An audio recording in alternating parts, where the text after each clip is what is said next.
Hi everyone, welcome to this video. दोस्तों, इस video में हम बात करने वाले हैं लेबर इन्फोर्समेंट ऑफिसर एग्जामिनेशन के डिकोडेड सिलेबस के बारे में। देखिए, जब आप नोटिफिकेशन देखते हैं तो वहां पर आपको सिर्फ कंपोनेंट्स के नाम दिखाई देंगे। इन कंपोनेंट्स में आपको डिटेल में क्या कवर करना है वो आपको नहीं पता लगता है। तो इस वीडियो में अगर आप एलयू एग्जाम की तैयारी कर रहे हैं तो आपको पता लगने वाला है कि भाई कौन से टॉपिक्स मुझे प्रिपेयर करने हैं जो मेरे एग्जाम में आ सकते हैं। तो दोस्तों, इसलिए यह वीडियो आपको एंड तक देखनी चाहिए।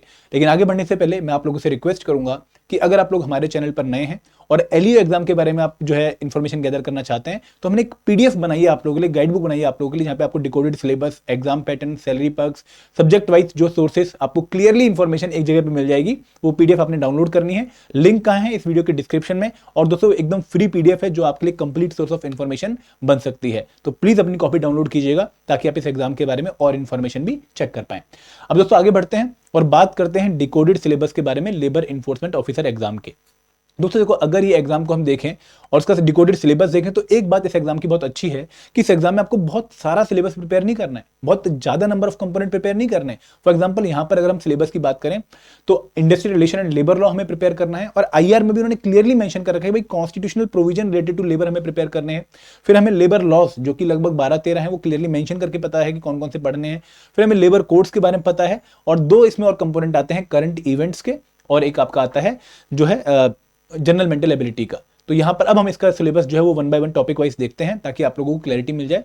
दोस्तों, सबसे पहले अगर आप नोटिफिकेशन में जाओगे तो वहां पर जो बाद में नोटिफिकेशन आती है, एक जहां पे एग्जाम डेट अनाउंस होती है, जहां पे एग्जाम का पैटर्न मेंशन किया जाता है, वहां पर लिखा हुआ है कि भाई पहला सब्जेक्ट जो आपको पढ़ना है वो है constitutional provision relating to labour. और यहां पर उन्होंने अगेन क्लियरली बताया कि इसमें भी आपने क्या पढ़ना है कि भाई आपको एक तो लेबर जो है वो कंकरेंट लिस्ट में फॉल करता है, तो उससे रिलेटेड कौन कौन से पार्लियामेंट के या फिर स्टेट लेजिस्लेचर के लॉ हैं वो आपको कवर करने हैं।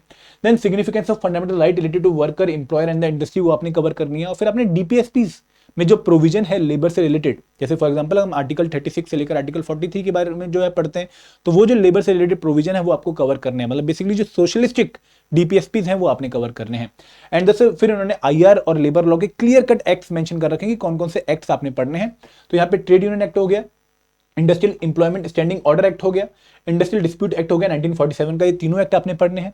देन सोशल सिक्योरिटी में कौन कौन से एक्ट आपने पढ़ने हैं? Employ compensation act 1923, employ state insurance act 1948, unorganised worker social security act 2008, payment of gratuity act 1972 and maternity benefit act of 1961, और इसकी जिसकी अमेंडमेंट है वो भी आपने कवर करनी है।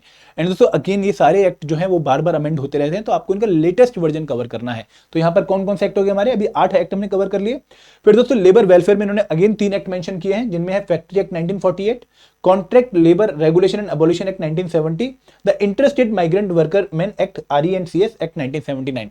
तो ये पीडीएफ जो है आपको मिल भी जाएगी। आप लोग हमारे टेलीग्राम ग्रुप ज्वाइन कर लीजिए जहां पर हम आपसे पीडीएफ शेयर करते हैं। प्लस अगर आप वो गाइड बुक डाउनलोड कर लेंगे जिसका लिंक आपको दिख रहा है डिस्क्रिप्शन में, उसमें भी आपको सारी इन्फॉर्मेशन मिल जाएगी। दोस्तों, फिर हैं कुछ special legislation relating to building and other construction worker.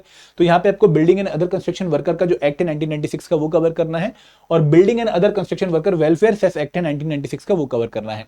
Then wages and bonus के रिगार्डिंग आपको payment of wages act 1986, minimum wages act 1948 and payment of bonus act 1965 cover करना है। और जो 4 न्यू लेबर कोड हैं दोस्तों, अभी जो है एपीएफसी एग्जाम में और ईयू एग्जाम में इन टॉपिक से क्वेश्चन नहीं आ रहा, लेकिन एलईओ के जो पेपर है 2022 का, वहां पे आपको 1-2 क्वेश्चन लेबर कोड का देखने को मिलेगा। तो लेबर कोड यहां पर तो आपने पक्का प्रिपेयर करने हैं।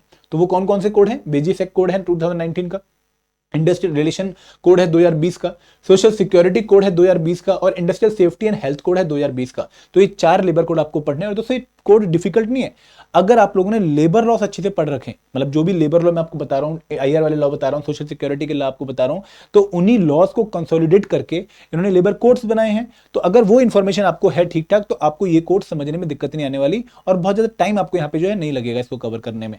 देन दोस्तों, ट्रेड यूनियन मूवमेंट जो इंडिया में है, अगेन देखो बहुत इंपॉर्टेंट टॉपिक है। और ट्रेड यूनियन मूवमेंट में भी हमें क्या पढ़ना होता है कि भाई कौन सी ट्रेड यूनियन कब बनी, उस ट्रेड यूनियन को किसने बनाया, ठीक है, उस ट्रेड यूनियन से कौन कौन से प्रोमिनेंट मेंबर एसोसिएटेड थे, उस ट्रेड यूनियन से कौन सी पॉलिटिकल पार्टी एफिलिएटेड है, और फिर कैसे कैसे ट्रेड यूनियन की डेवलपमेंट हुई है, ये आपने कवर करना है। तो यहाँ पर अगेन जो आईआर वाला टॉपिक है उसका ये सब पार्ट है जो आपको कवर करना होता है। देन दोस्तों, जनरल मेंटल एबिलिटी का सिलेबस मैं आपको अभी और डिटेल में बताऊंगा कि क्या क्या इसमें पढ़ना होगा। And last but not the least, current events of national and importance, international importance. तो आपको करंट इवेंट्स यहाँ पे प्रिपेयर करने होते हैं। तो एज सच अगर हम इन कंपोनेंट्स को दोबारा देखें तो आपको आईआर प्रिपेयर करना है, लेबर लॉ प्रिपेयर करना है, सोशल सिक्योरिटी एक्ट प्रिपेयर करना है, देन आपको प्रिपेयर करना है करंट इवेंट और जनरल मेंटल एबिलिटी। तो 5 कंपोनेंट, जिनमें आपको 3 कंपोनेंट सोशल सिक्योरिटी, आईआर और लेबर लॉ का सिलेबस यहाँ पे बहुत अच्छी तरीके से मैंने एक्सप्लेन कर दिया।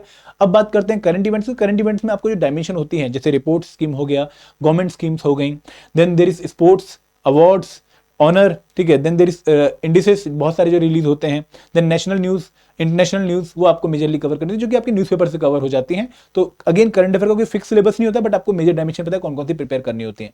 अगर मैं बात करूं जनरल मेंटल एबिलिटी की, दोस्तों जनरल मेंटल एबिलिटी में क्वांट और रीजनिंग दोनों आते हैं और पेपर में दोनों तरह के क्वेश्चन आपको देखने को मिलेंगे।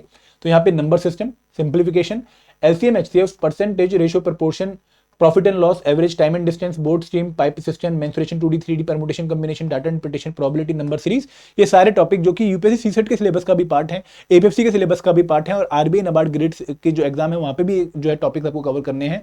तो यही सिलेबस आपको क्वांट में यहाँ पर भी देखने को मिलेगा।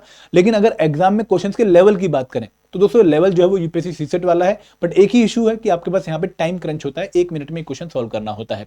अब अगर बात करें रीजनिंग में, तो syllogism, blood relation, direction sense, alphabetic series, coding decoding, analogy, calendar, clock, counting figure, cube, cuboid, dice, continuous letter series, ranking and order, sitting arrangement and puzzle, ये क्वेश्चन आपको एग्जाम में देखने को मिलेंगे।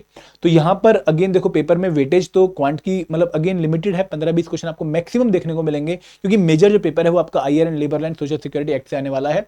करंट इवेंट्स के भी थोड़े बहुत क्वेश्चन होते हैं, ज्यादा नहीं होते हैं, अगेन 5-10 क्वेश्चन। मैं आपको अगेन एक वीडियो में सेपरेटली सबकी वेटेज बताऊंगा, बट प्रिपेयर ये जरूर करना है, क्योंकि ये आपके लिए थोड़ा स्कोरिंग पोर्शन है, क्योंकि कहीं ना कहीं लेबर लॉ आयरन वाला जो पार्ट है वहां पे आपको चीजें रटनी पड़ेंगी, ठीक है, और बहुत ज्यादा चांस है कि वहां पे क्वेश्चन आपको और डिफिकल्ट होते हुए दिखें, क्योंकि यूपीएससी इन एरियाज में भी क्वेश्चन बहुत टेक्निकल पूछता जा रहा है। तो इन एरियाज को, क्वांटिटी रीजनिंग वाले एरिया को आपने काफी टाइम लगा के अच्छे से प्रैक्टिस करके जो है प्रिपेयर करना है, ताकि इनमें आप अपना स्कोर काफी अच्छा खींच पाए। दोस्तों ये जो एलईओ का सिलेबस है आपको बहुत छोटा लगा होगा, छोटा है भी, लेकिन अगर आप इस छोटे सिलेबस को कंपीट भी कर रहे हैं बच्चों, तो आपको बहुत क्वालिटी मैनर में प्रिपेयर करना पड़ेगा, क्योंकि सभी के लिए छोटा फिर सिलेबस है, ठीक है। तो आपको ये डिकोडेड सिलेबस हेल्प करेगा अब इस कंपोनेंट की, इस एग्जाम की अच्छी प्रिपरेशन में। एंड आई होप आपको जो है अब क्लैरिटी मिली होगी कि किस तरीके से अप्रोच करना चाहिए। मैंने एलिजिबिलिटी की वीडियो ऑलरेडी बना दी थी, आप पीछे आगे देख सकते हैं हमारी प्लेलिस्ट में, और आने वाली वीडियोस में मैं आपको और इन्फॉर्मेशन दूंगा regarding the LEO examination, plus आप वो गाइड बुक डाउनलोड कर सकते हैं फॉर मोर इन्फॉर्मेशन। तो this is all from my side, thank you very much, जय हिंद, जय भारत।